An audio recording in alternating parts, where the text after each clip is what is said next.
So I got a question today about how to wind Heritage Racer, but most importantly, why we need to wind Heritage Racer and this doesn't work off of the movement of your wrist. So Heritage Racer is a little bit different than a traditional automatic. This is a self-wound mechanical movement. So what does that mean? That means that you have to wind this watch yourself every day or every other day, depending on how fully wound it was. But in order to do this and keep your Heritage Racer running, you need to take the crown, and it doesn't need to be anything special, but you just rotate that crown like so, turning it clockwise if you look at it like that. And you'll reach a point where you're winding it, where it just doesn't want to go anymore.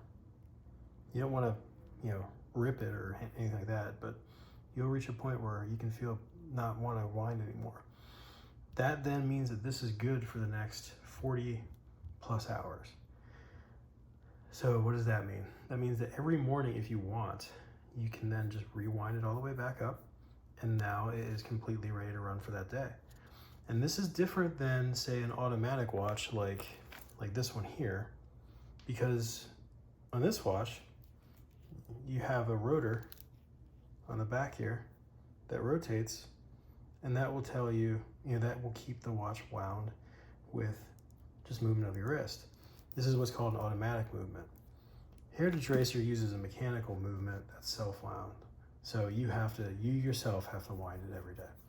And that's the only difference. The reason we chose this is that it really stays true to the old style tachymeter watches, like the Speedmaster, where you wind that every single day,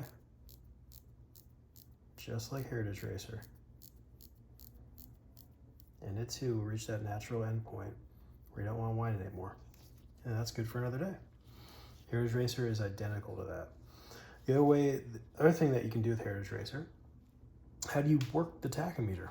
So to work it, all you gotta do is hit this top pusher right here, and that will kick off the tachymeter hand.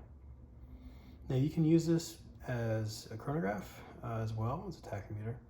If you want to finish your timing, you just hit that again, and then now you can do the calculation.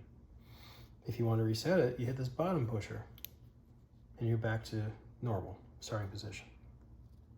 So I hope this helps go through some of the basic functions of tachymeter watch, like Heritage Racer, that uses a manual wind movement, and also allows you to understand how to use the stopwatch function.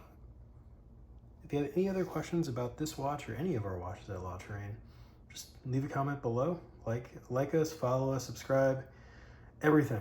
Or just shoot us an email. And hope you have a great day.